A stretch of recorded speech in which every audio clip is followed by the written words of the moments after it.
Mash the sequence? What? Oh my gosh! What the? Take him out. Knockout. Oh. Okay. Okay.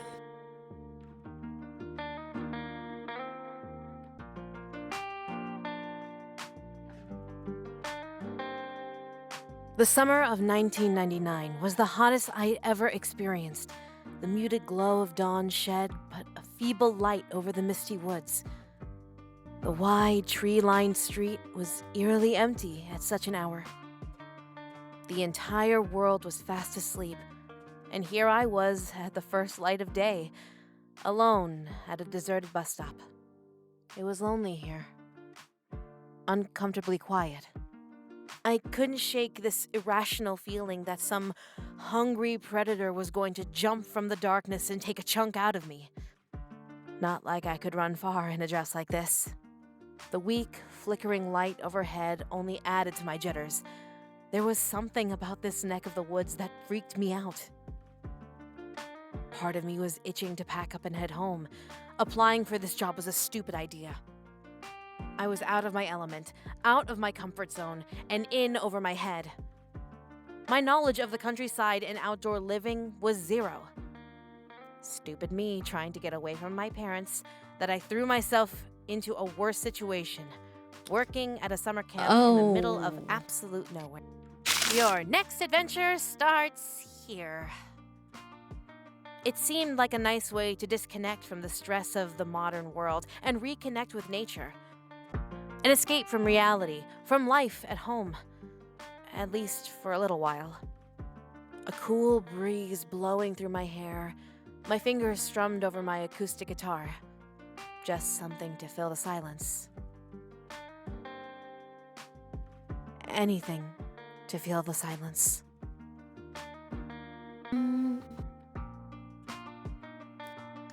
Oh, that's the cat we named Trouble.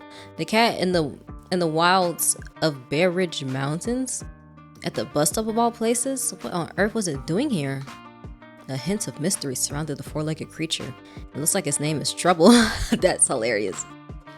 After some time admiring the cat from a safe distance, I was feeling more than a little restless.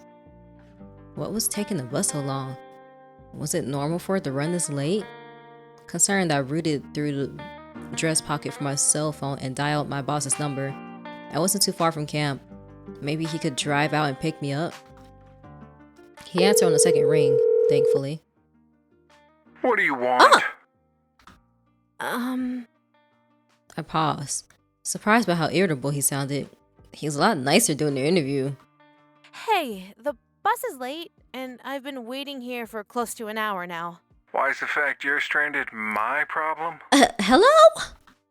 Oh, Well, I was hoping you could, come pick me up, if it's not too much trouble.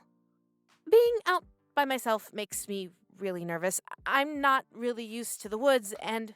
Too damn bad. did he just hang up on me? Oh my gosh, that's who you're working for?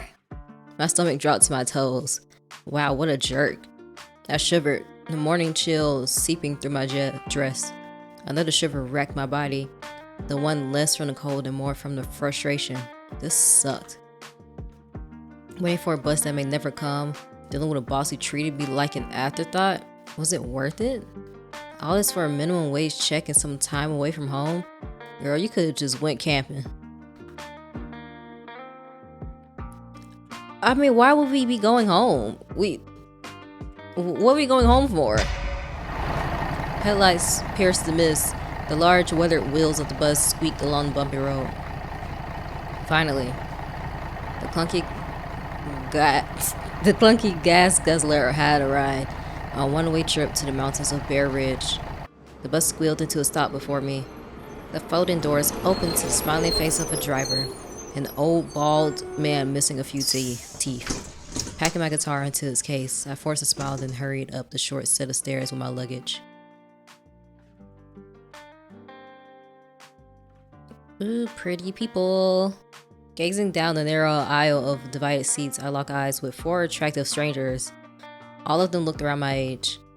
There was only one reason a group of teenagers would be huddled on a bus at such an ungodly hour, venturing deep into the remote wilderness of upstate New Empress.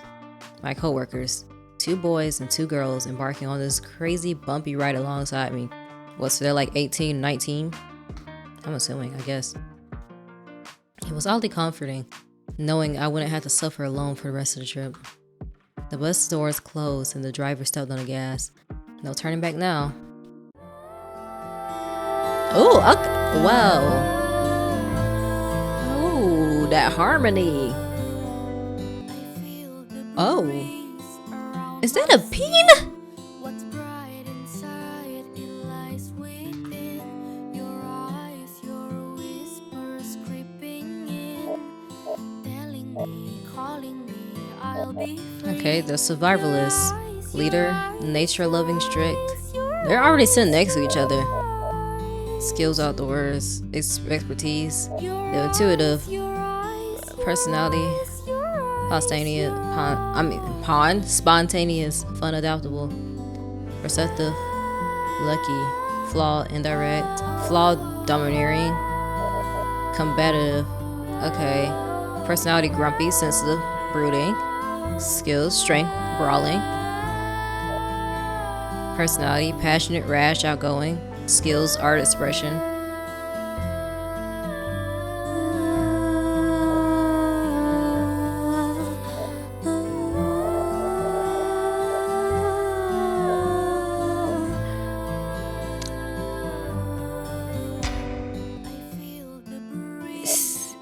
Yeah, even though he looks like he don't want to be bothered, I can actually see his face. These 2 already sit next to each other. I can't see his face. My attention is settled on the brown-haired stranger seated apart from everyone else, his brooding hazel eyes fixed on the endless trees beyond the window. His muscles rippled with every slight movement. Dang, his anklet jaw prominent, cheekbones and sharply sculpted face resembled that of a man, not a teenager, not a boy. I assumed he was a few years older than the rest of us. Oh, he is! His eyes hard and worldly. His strong arms would cross over his chest. Oh, I picked the right one, huh? I mean, I read that it was like strength or whatever, but I'm not necessarily thinking about how his muscles looked and stuff until she started describing it. His rigid posture betrayed a deep-rooted unease. He seemed distant, isolated, and completely out of his element. It was both chilling and familiar, as if I was looking at myself in the mirror. Ooh. Another person who was inherently alone, suffering in silence. Tethered by some invisible rope, my feet shuffled down the aisle of their own volition. I found myself slipping into the seat next to him, drawn in by some sense of incomprehensible kinship. My guitar case brushed against his arm. He flinched, suddenly pulling his own bag closer. Aw, his hazel brown gaze skewered me with an unflinching look. Look around. You see all these free seats not next to me? Go find one. I feel you on that. I'd be pissed if someone came and just sat right next to me too. What? You heard me. The bitterness in his tone made me flinch and turn. What was his deal? Did it not occur to him that we were coworkers? Or did he simply not care?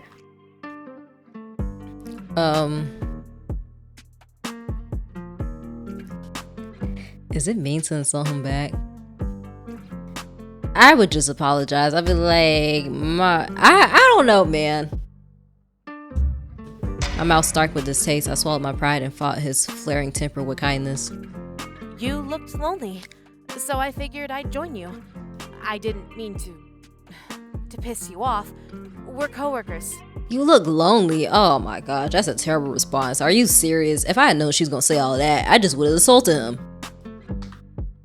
I'm not in the mood, girl. Go bother somebody else. He talking like a grown ass man. Ain't no way he's just a little bit older. He gotta be like in his mid-20s. At the very least. Instead of cowering away, his bad temper stirred one heck of a stubborn streak in me. I crossed my arms over my chest and remained firmly rooted in my seat. No. Okay, I feel that. His brow shot up. He wasn't expecting any resistance. What? No. I said no. I can sit where I want. It's a free country. Yeah, that's your sense of privilege talking. And don't sound too free to me. Never did. I fumbled for words, unsure how to respond to such a statement. After a moment of tense silence, I found the strength to continue pushing his buttons. You're the entitled one. What makes you think you're entitled to privacy on a public bus? Is that really entitlement? I think it's just a preference.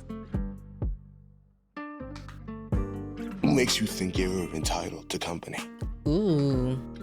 His eyes squeezed into thin slits, like gathering scattered shards of a broken mirror. I pieced together my courage and met his hazel gaze. An uncomfortable silence fell over us. It was a standoff of willpower and stubborn determination. The air crackled with unspoken hostility. Seconds passed by. The clunky bus rolled with the occasional light jerk. Each clumsy thud of the vehicle added to the weight of our unspoken, unblinking argument. Seems we're at an impasse. His mouth twitched ever so slightly. My lips puckered, desperately trying to stifle my amusement from the unnecessarily awkward situation. Our forced stoic mask tearing at the seams. A snort escaped his lips. I let out a squeal and a grin, and he dropped his pride to mirror my laughter. In a fit of giggles, the tension between us faded an instant. Okay. With a sheepish smile, I offered him my hand in the truce. Well, I guess you are entitled to your privacy. I could sit somewhere else. Yeah. But you're entitled to a little company. It goes both ways. Okay. I'm Andre. Nice to make your acquaintance on this shitty day. Hi, Andre. Shitty. Was he having a bad day? I considered asking him about it, but ultimately decided against it. It would be rude to pry. I'm Jenny.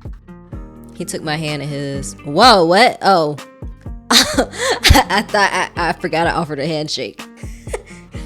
My cheeks flushed with heat when his grasp tightened in a firm shape. His grip was surprisingly soothing and worked wonders to ease my nerves. Girl, what? Throw a handshake? Our touch lasted a few lovely seconds. My fingertips brushed over his calloused knuckles as our hands parted. The hardened skin told a story, but I wasn't sure if it was my place to ask. We're gonna be respectful. Or maybe... No, we're gonna be respectful.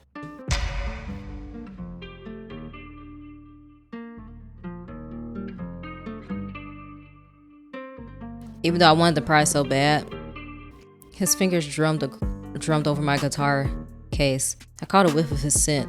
Part man, part glow, part something else I could identify, but it smelled nice. Part man. You any good with that guitar?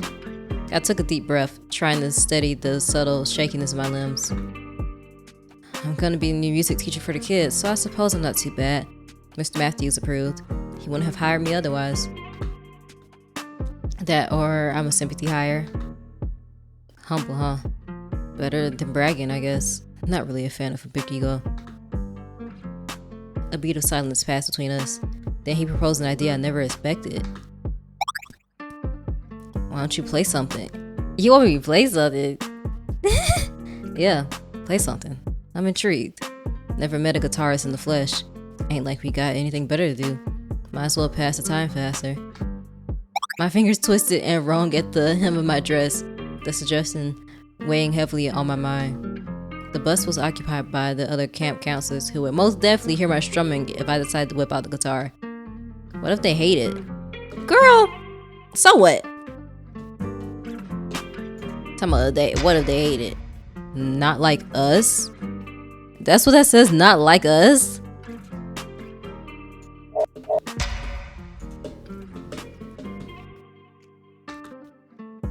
What if they laugh?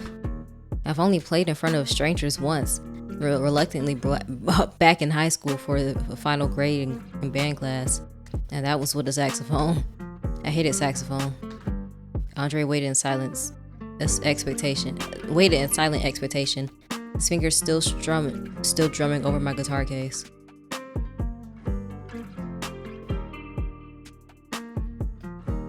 Yeah, I would politely decline.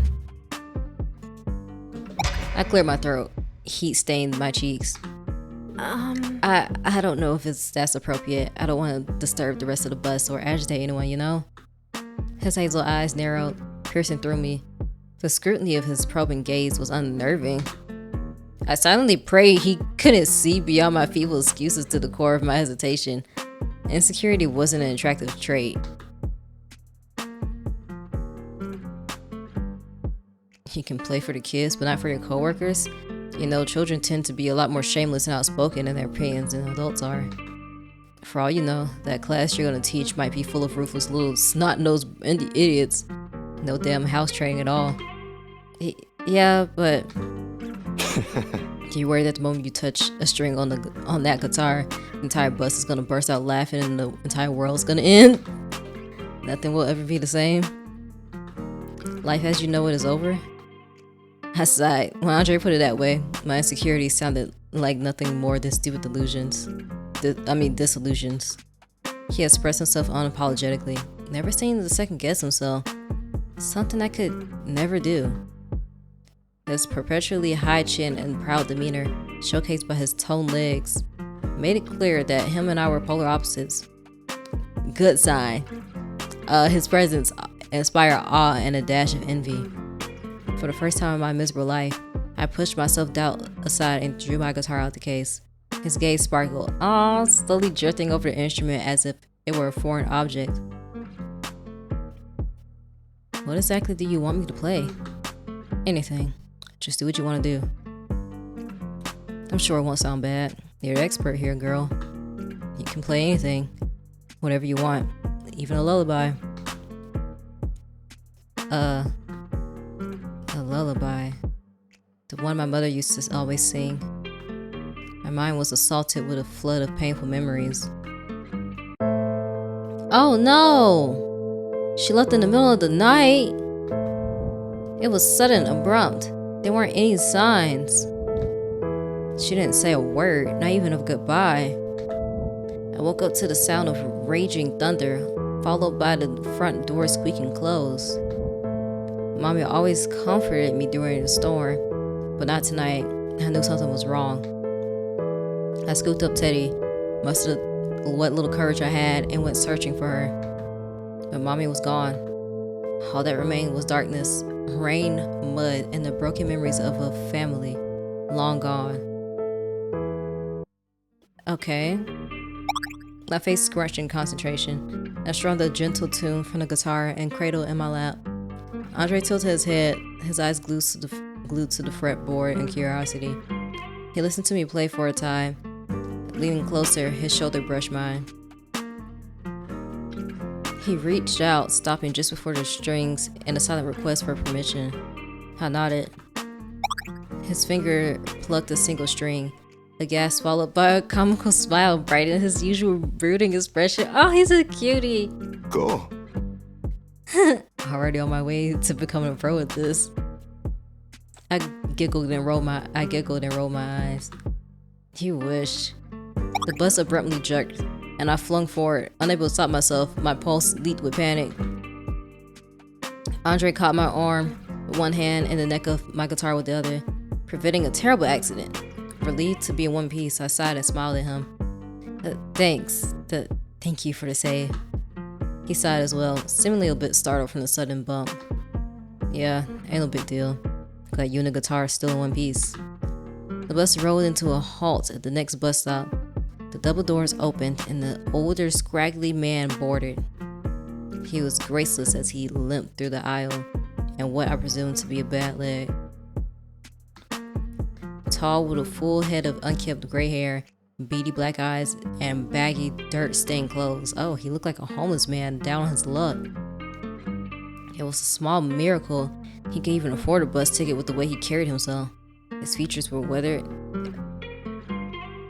His nose crooked as if he had been broken at some point. Why are you assuming he's a homeless man? What if he just got beat up in the woods? The poor guy seemed sickly, barely holding on by a thread. His clothes carried a terrible odor, and the stench intensified the further he moved into the bus. The driver didn't seem to mind, and Andre pretended not to notice. I kept my head down as he passed by, fighting the urge to cover my nose. There was no need to be rude. Hopefully the man's misfortune turned around for the better self. Huh? You. I locked eyes with the homeless man's pale, haggard gaze. He hovered over my seat, glaring into the very depths of my soul. Ew! I went stiff. A sudden, inexplicable chill swept over me, sending goosebumps racing over my skin. I gripped my guitar tight and huddled closer to Andre, my trembling body seeking out any shred of protection I could find. Andre's jaw hardened, seemingly annoyed by the unsettling man's intrusion of personal space. You're making a mistake. He's no good. He's going to drag you down with him. Down you go. Lower than dirt. Don't talk about Andre like that. He grinned maniacally, spittle flying around his wrinkled mouth. His eyes were wide and crazed. He moved a hand to the inner pocket of his coat. I gasped at the glint of something silver in his pocket. Was that a knife? Master sequence! What? Oh my gosh! What the fuck? Oh my gosh!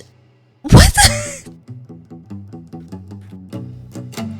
Andre appeared in an instant, standing between me and the terrifying, oh my gosh, knife wielding bum like a shield, fierce and protective. Not a single glimpse of fear in his eyes. He wasn't a stranger to confrontation. I was more than thankful for it. His voice was low and sharp, a warning slicing through the air. Back the fuck up. The bum sneered, muttering something. Yo, get him out of here. Stinky old dude. Oh my gosh. Muttering something unintelligible, his gaze shifted from me to Andre. I barely had to time to breathe before Andre struck, his fist swinging with brutal precision. Down you go. What? Bullshit. What? Excuse me? Take him out. Knockout. Yeah, I was gonna say knock him out, please. But, oh, okay.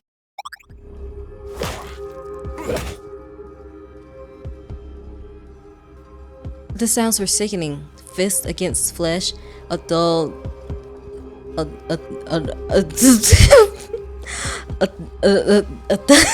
gosh dang.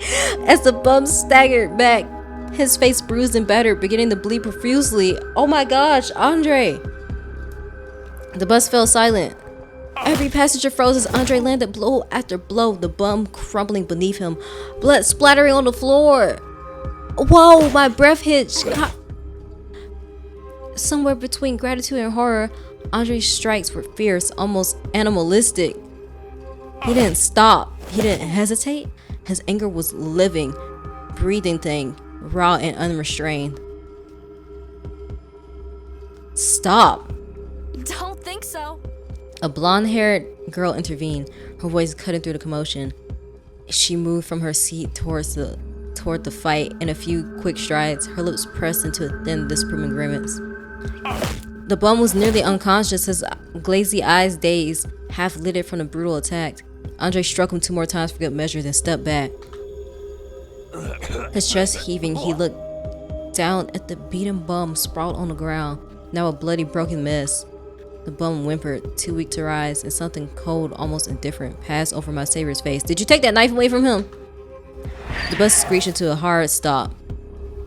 The driver glanced over his shoulders. His teeth clenched. Hey! Stop it! His eyes darted between a beaten down bum and Andre. Please stop.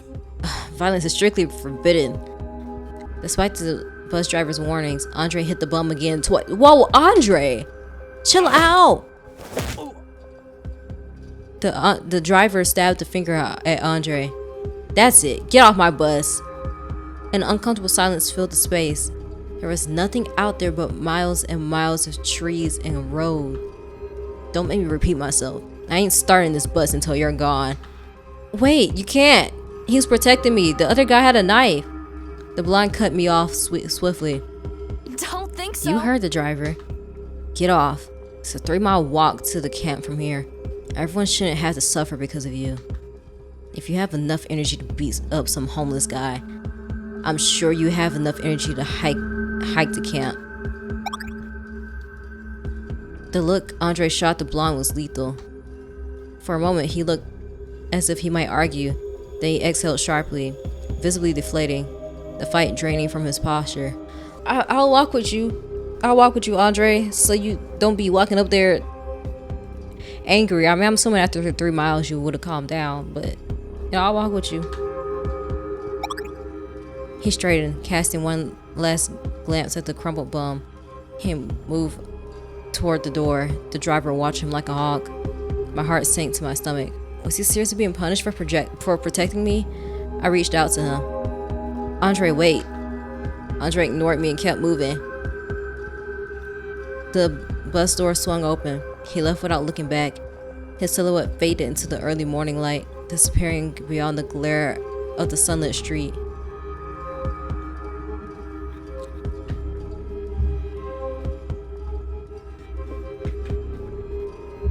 Oh yeah, I can save? I had no idea I could save during this ish.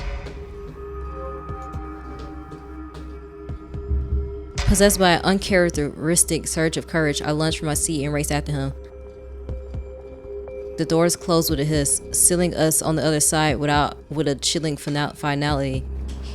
I know, he's probably not even going to appreciate this. Or maybe he will, I have no idea. The bus jerked forward, disappearing into the morning's fog. My pulse leaped with a panic. The realization that I was stranded on the side of the road began to sink in. Miles and miles of nothingness. Stupid, I should have stayed on the bus. The morning sky was painted with shreds of tattered clouds. The dark woods pressed in around me. Misty haze played tricks with my eyes, forming eerie, suffocating shapes that threatened to swallow me whole. This was a terrible idea. Upstate Bear Ridge has no right being so unbelievably spooky. A hand on my shoulder yanked me back to reality. I see fingers pressed through the fabric of my dress. My breath hitched. I pivoted, recoiled, my fists raised defensively, prepared for a fight.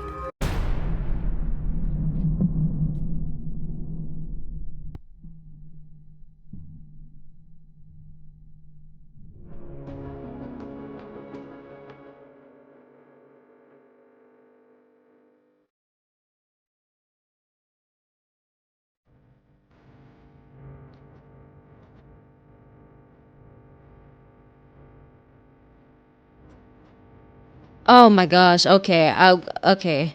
Jenny jerked back as if my touch scorched her skin. I raised my hands, palms open, slightly signaling I was on her side. I meant no harm. She let out a sigh of relief and exhaled heavily. The tension in her shoulders eased somewhat. Her eyes met. Then I saw it. A faint motion at the edge of my vision. My gaze flickered to the dark shadows between the trees. Something was there. Something lurking in the hazy fog. Watching. Waiting. My fist clenched. My heart hammered. I blinked. Then it was gone. I rubbed my eyes and focused hard. It could have been a trick of the light. Could have been seeing things. I ain't been too right in the head lately. What are you looking at? I kept calm, forcing my gaze back to Jenny. She was already worked up and easily spooked, nearly about to jump out of her own skin. I didn't blame her. Something about these woods didn't feel right at all. Nah. I lied smoothly and urged her forward with a light nudge of my elbow. Let's move. We're not getting any younger. We moved with an unhurried purpose down the endless road. A breeze blew between us, the air sharp and unsympathetic. Didn't feel much like summer except for the butterflies openly fluttering about. She clung to my arm to fight the cold or for reassurance. Maybe both. I let her. Why'd you follow me? What? My eyes narrowed. I waited for an answer. Because I'm not gonna let you hike through the creepy woods alone. You were safe on the bus. You were fine. Now you're out here in the middle of fucking nowhere risking your neck for me. Isn't that kind of what you just did for me, though? I fucked up. I deserve this. Yeah, sure. But, maybe you don't have to go through it alone. That's not true. For real? What? You know that's not true. You protected me from a psychopath with a knife and was dealt the short end of the stick. Everyone thought you were the bad guy, but in reality, that couldn't be any further from the truth. It's not fair. I mean, he didn't need to beat that old man that many times. He could have stopped as soon as he was knocked out. That's all I wanted. I wanted the man to be knocked out. To stand up for what's right and That's why I'm out here with you. to properly thank you. Yeah. I glanced down at my bloodstained fists and grimace. A sore reminder of a fight blown way out of fucking proportion. Nah. Don't need your gratitude. Ain't looking for sympathy either. She flinched, her expression downcast. Too bad. You have my appreciation and my understanding, even if you're too much of a broody jerk to accept it. A bit back, a mocking reply. A reluctant smile pulled at the corner of my lips. Her soft demeanor and instant insults made it difficult to stay mad. Aww. I hated the situation I unintentionally dragged her into, but no man could rewind time. Just gotta deal with it. Yeah, maybe he'll think twice before beating the crap out of somebody, knowing that I will follow him. What the? In the hushed stillness of the woods, my phone rang, startling me with a sudden noise. I dug into my pocket and pulled it out. Hello? Andre? Oh! Mom's concerned voice, heavily distorted, blurted from the speaker. I adjusted my grip on my cell. Trying to get a signal out of here was near impossible. Andre, where you at, boy? Why ain't you answering your phone? No, now's not a good time. I can't really hear you out here. Andre, just listen to me for once. What was going on? Don't be stubborn like your daddy. Them nice folks tell you to do something, you do it. You hear? No back talk. I worked the job before, Ma. And you lost Dang. it. You have a problem with authority. It ain't Oops, cute. you got ADHD?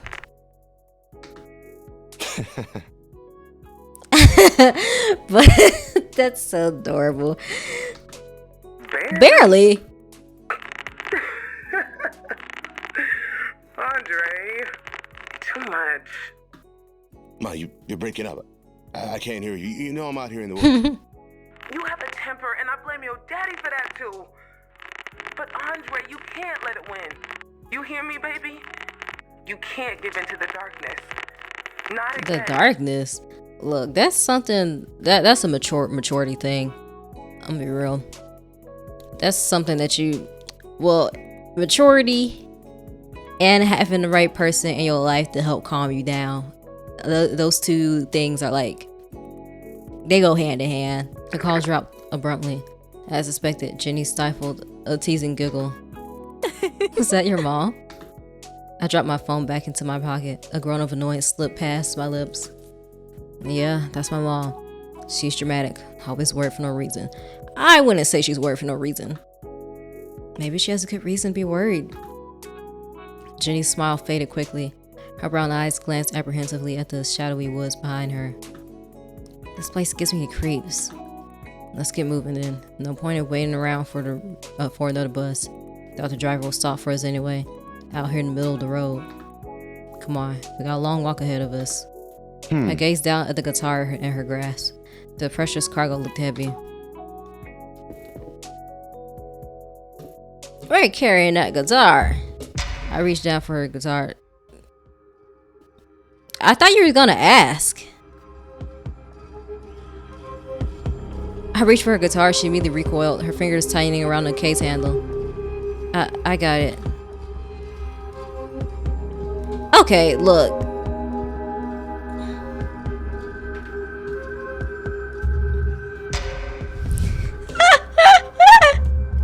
Like, I thought he was gonna ask, so I sighed, gazing down at the long stretch of gravelly road. Man, we had a long way to go. Come on, the day isn't getting any younger. Let's go. I led the way, Jenny following a couple paces behind me. The walk was mostly quiet and a bit tense.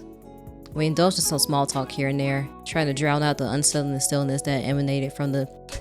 that's literally the only time I went back.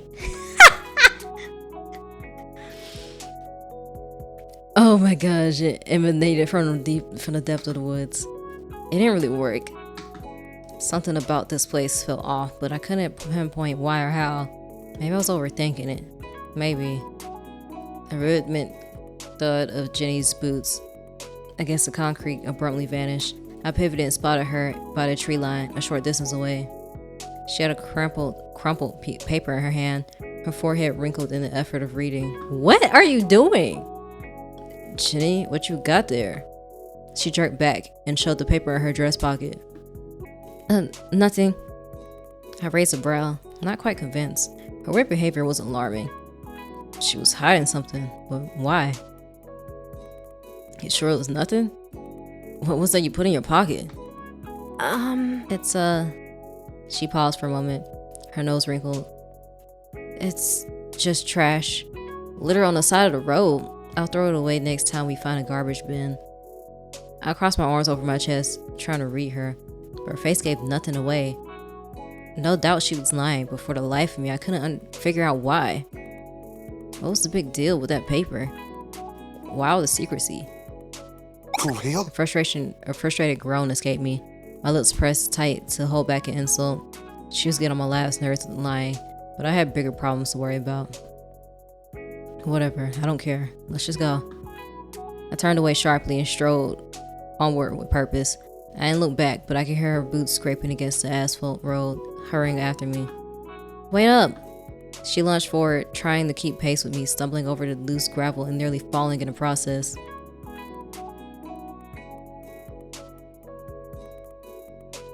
That is so mean! I was supposed to be on my best behavior, doing the right thing, becoming a better man. Reluctantly, I slowed down and offered her arm to grab onto. She didn't hesitate to latch onto me. Her grip was tight, desperate almost.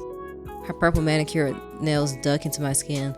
She must have been just as spooked by these woods as I was. The sooner we made it to camp, the better. Jenny had that look down pat. The doe-eyed innocent that disarmed you, made you want to believe in the goodness of the world. Her warm, pearly, white smile had a way of dropping my guard, piercing my defenses. But I knew better. Oh, okay, gentle smiles and kind words were rarely genuine. Ma always used to warn me that appearances can be deceiving. She'd say, not all that glitters is gold. Okay, the ones who smiled the brightest were the most devious. I wouldn't say that.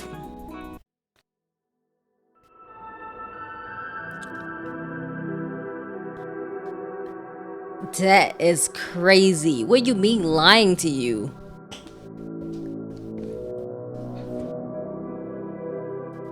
Lord.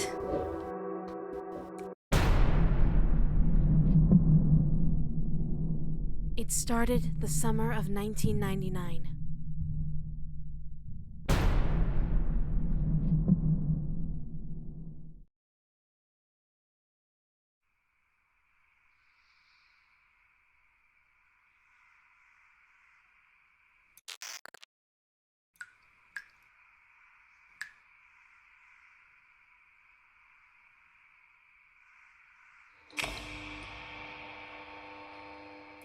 Okay.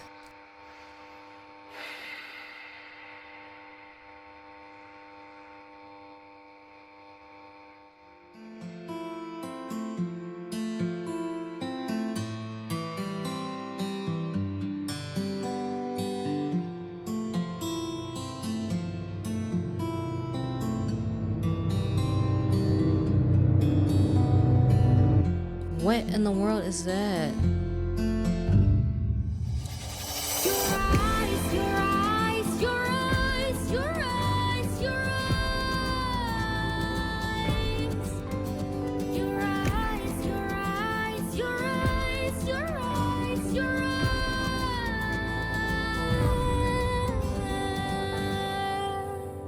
Bad summer.